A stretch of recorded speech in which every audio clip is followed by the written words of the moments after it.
Welcome back to the channel, everyone. It's a pleasure to have you here again. Today, we are going to dive deep into a subject that's not only central to Buddhist practice, but also holds transformative power for anyone seeking peace, clarity, and insight in their lives. We're talking about meditation, not just the posture, not just the silence, but the deep inner journey it represents. And to guide us, we'll reflect on the teachings of a revered Zen master, often referred to simply as the Old Abbot, whose wisdom and clarity illuminate the heart of Zen practice. In this world overflowing with distraction, noise, and endless stimulation, meditation offers a rare invitation. Come home to yourself, not the self shaped by ego or anxiety, but the true self that lies beneath all roles and identities. The Old Abbot, a humble figure cloaked in simplicity, once said, "If you can hear the sound of an ant dragging grass 5 miles away, you've begun to understand." This was not a literal statement, but a profound metaphor. Let's explore what it means. We often think that meditation is about stilling the body, but in truth, it's about stilling the mind. It's about training attention so finely that it pierces through the fog of our habitual thinking and lands in the vivid now. The sound of the ant is symbolic of the subtle layers of awareness we usually miss. Most of us are listening to the thunder of our own thoughts. We don't hear the whispers of intuition, of wisdom, of compassion. Meditation tunes our ears, our hearts, to those whispers. The Old Abbot emphasized that meditation is not a tool for escape. It's not a way to numb yourself to reality. Rather, it's a method to become so intimate with reality that illusions fall away.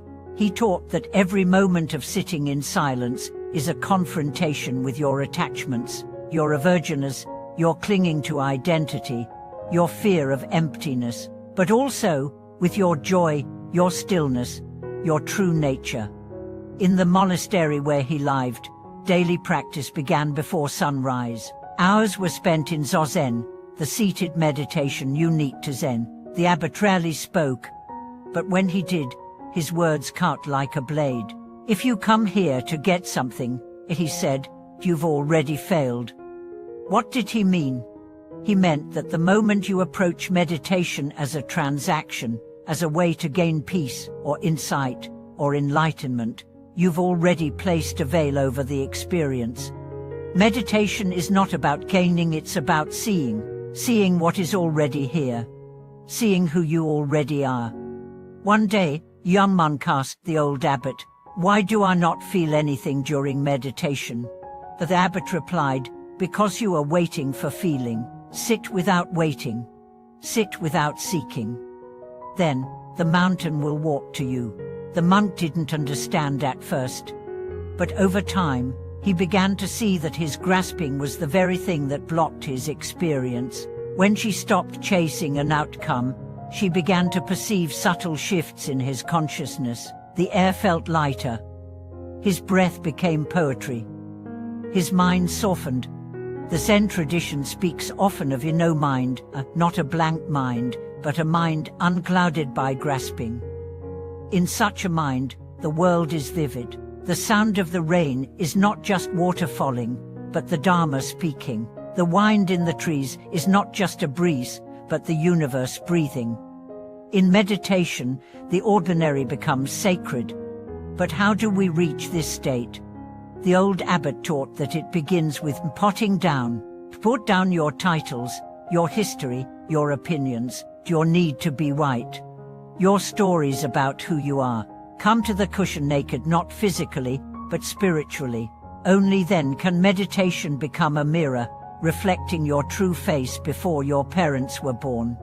That's a Zen phrase, by the way. Show me your original face before your parents were born. It's a riddle, a koan, and it points to the self beyond self, the consciousness that is not bound by time or name. In one of his rare public talks, the Old Abbot said, "People come to me and ask how to reach enlightenment. I tell them, go wash your bowl." At first, people laughed, but he was serious. Enlightenment is not elsewhere. It's in the act of washing a bowl with full presence. When you are fully here, even washing a bowl can be awakening. Let's not romanticize Zen as something cold or severe. It is rooted in compassion. The silence of the abbot was not distance, it was depth. His gaze carried tenderness. His discipline was love. In his presence, monks reported feeling seen, not as students or seekers, but as pure awareness. He didn't teach many techniques. He embodied the teaching. Meditation, as he taught it, is not complicated. Sit down, breathe. Let the breath be the master. Thoughts will come, let them pass like clouds. The breath remains.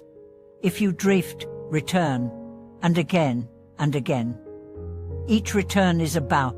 Each moment of awareness is a seed. Over time, a transformation occurs. You begin to notice that the silence of meditation echoes into your life. You listen more deeply to others. You speak less, but your words carry weight. You react less, you reflect more. You become less interested in being right, and more interested in being kind. The abbot once shared a personal story. In his youth, he was fiery, full of opinions. One day, his teacher told him, "You speak too much of the Dharma. Try being it." That night, he sat in the rain for hours, letting the storm drench him. In that moment, he said, "I realized the Dharma was not something to recite, but something to breathe, something to become." That realization shaped the rest of his life. He didn't preach, he practiced. His very way of walking, of sweeping the floor, of drinking tea, was a sermon. And so, the monastery grew, not through advertising or recruiting, but through presence. People came because they felt something rare, authenticity. Today, we are overwhelmed by noise. Social media, opinions, outrage, distraction. Meditation becomes more essential than ever. It is not a luxury. It is not a trend. It is survival, not just to reduce stress, but to remember who we are beneath all this noise. The old abbot used to say, "In the middle of noise, find silence.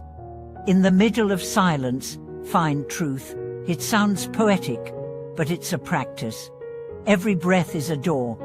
Every moment of stillness is a return. I want to invite you, wherever you are in your journey, to begin again. Maybe you've meditated for years.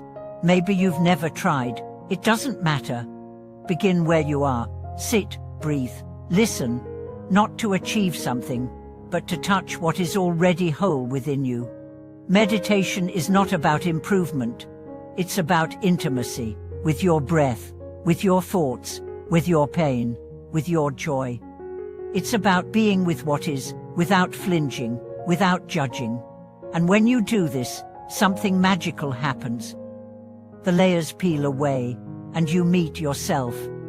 So I ask you, dear friends, what is stopping you from sitting? What story are you telling yourself about why you're not ready, or too busy, or too restless? Let that story go. Sit anyway, even for 5 minutes. Let it be imperfect. Let it be messy, but let it be real. As the old abbot once said, the only one meditation is the one you don't do.